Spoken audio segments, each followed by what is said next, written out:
Hello guys, what is up? Today I'm doing What If Naruto Had Bond Powers, Part 3. And yeah, let's get right into it. So last time Haku just arrived with Zabuza falling as he catches him because he faked throwing the Senbon and killing him. And before he leaves, he says he's an Anbu, and since they don't have time to really care about that because Kakashi is sinking in the water, they just let him go. And Naruto goes and gets Kakashi out of the water. And with that, they head towards Tazuna's house, where they let Kakashi rest. And after that, Naruto leaves to go practice some jutsu. And sorry about the background noise. We're doing a lot of things today. So after that, Naruto leaves, and with Sasuke following him, and Naruto knows this, but he just leaves it because he doesn't really care. And if he needs to point out anything, he will. So he goes deeper and deeper in the forest as he sits down, and Kurama talks him through how to get the KCM mode. And yes, I'm bringing it a little early, but you gotta realize that this Naruto is more physically able to handle all of that power. Plus, he can just regenerate if something goes wrong. So that's why I'm doing this so early. So after that, he sits down and starts meditating, and when he opens his eyes, he's in a yellowish cloak with marks on him, and he stands up. And since he's already physically way more powerful than most people, since this KCM is agility based, he is going to be as fast as honestly, I'm not gonna say as fast as Minato because that's just gonna be bullcrap. Because no matter how fast Naruto is, Minato is super fast. I'll say that he runs so fast in that mode that he can catch you off guard without even using the flickering technique if you're Kage level. But I'll reinstate this later. I haven't thought this through yet. But the point is, he's faster and stronger. And he starts testing some things out, and he finds out he can create an arm from like the chakra and learns how to manipulate it himself. He also tries coating himself with lightning, which turns the yellow cloak bluish. You guys can give this whatever name you want. I don't know yet, but if I think up of one, I'll put it down. But for now, though, go down in the comments and tell me what you want the name for it to be. So after that, Naruto turns around and says, "How long are you gonna stand there, Sasuke?" Sasuke comes out. Oh, and I forgot to mention, Sakura followed as well. Sorry about that. Sakura and Sasuke come out and ask what that chakra is, and Naruto says, "It's Kurama's." And Sakura asks, "Who's Kurama?" Naruto points to his belly and he says, "The QB that lives inside me." After saying this, he tells them, he asks them if they can help him practice the power a bit and get used to it, because he just got it and he can barely even move. And they start sparring a bit, and due to him already being abnormally strong, combined with KCM, he is destroying them. But this is good for Sakura because she's getting better in Taijutsu. There is no way someone like Ino will ever be better than Naruto in Taijutsu. So she's gonna get exceptionally strong a bit more at Taijutsu before she learns from Tsunade.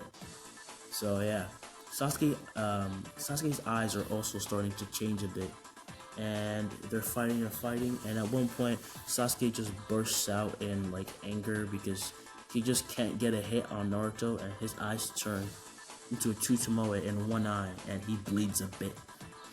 He passes out, and Naruto cancels the KCM as he picks him up and walks back to Tazuna's house. So Naruto doesn't really get to meet Haku.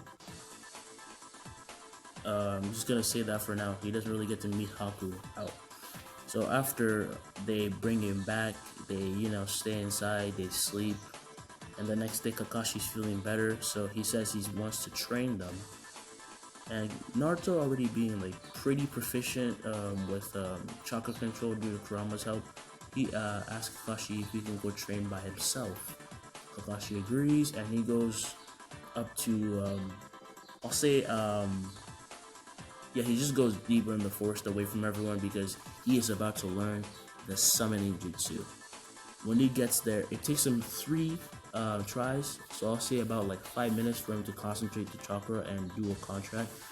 And when he hits the third time, a gigantic white steam starts to go everywhere as a fox pops out of nowhere, and it is gigantic. And yes, I'm making it a fox because Ban is the fox sin of greed, so why not?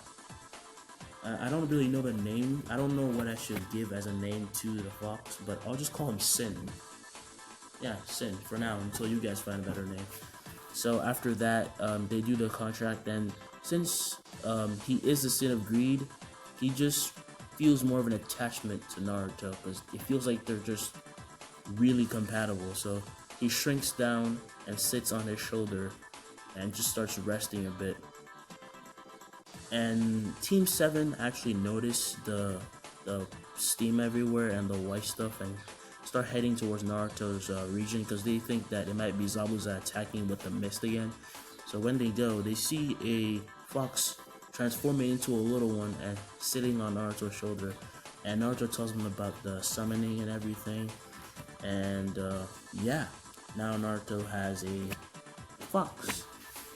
Instead of the Gamabunta, I'm gonna give him the fox because honestly, I feel like the toads are strong, but really, they could be better animals that Naruto could have summoned instead of just toads. That's just my opinion.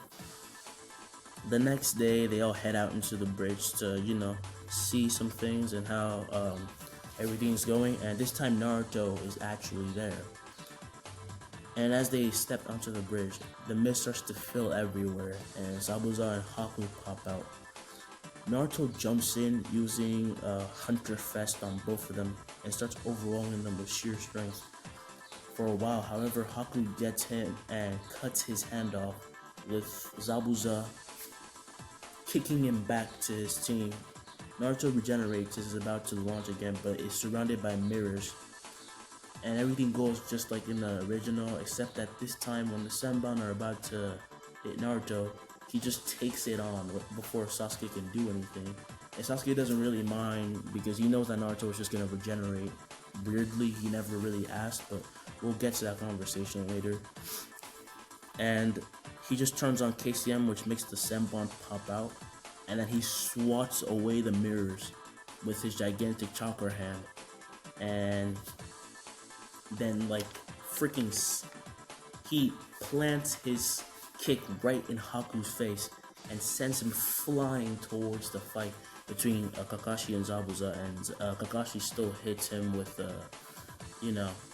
his attack, and Haku dies as Zabuza feels bad, Gato and his men, and yeah, let's move on.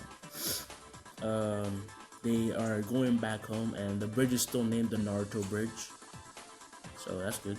And they start heading back, and after they head back, Kakashi tells them about the Chunin exams and how he's registered them to be in there. And this time, everyone feels confident because Sakura feels she has gotten better at taijutsu and her kunai throwing and all that. She combines those two together. She could overwhelm a lot of people. I think Sakura has a lot of potential, but she just wasn't given any chance because the author just made her, be so freaking clingy to Sasuke. But regardless, I do hate her. So, sorry. Move on. So, after he tells him that, everyone starts training for a few, and Naruto is practicing. He's practicing with the KCM and his lightning coding, and with his 3-section staff, and he's getting better handle on Hunter Fest. Sasuke is working with his Chutomoe and now has it in both eyes, though it still hurts a bit because he just got them out of nowhere. But I will make it so he gets used to them, so I'm not downing down Sasuke.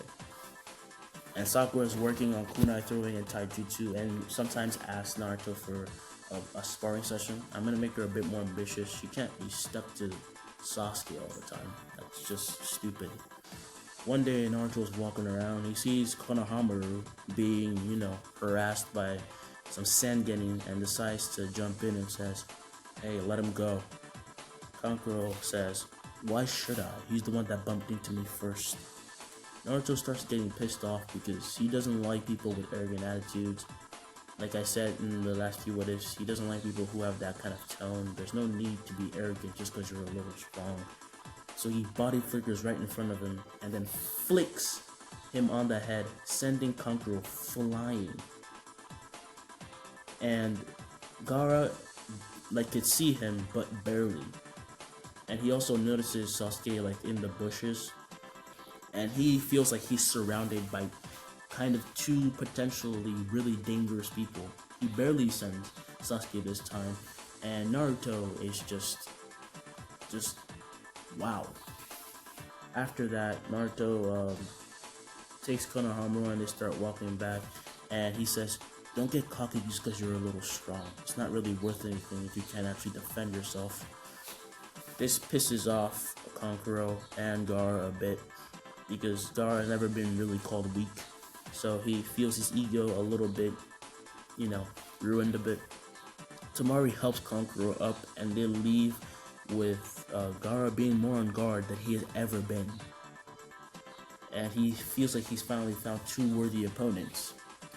Now, the day of the Chunin exams are there, and they step in, and that's actually where I'm gonna leave it off.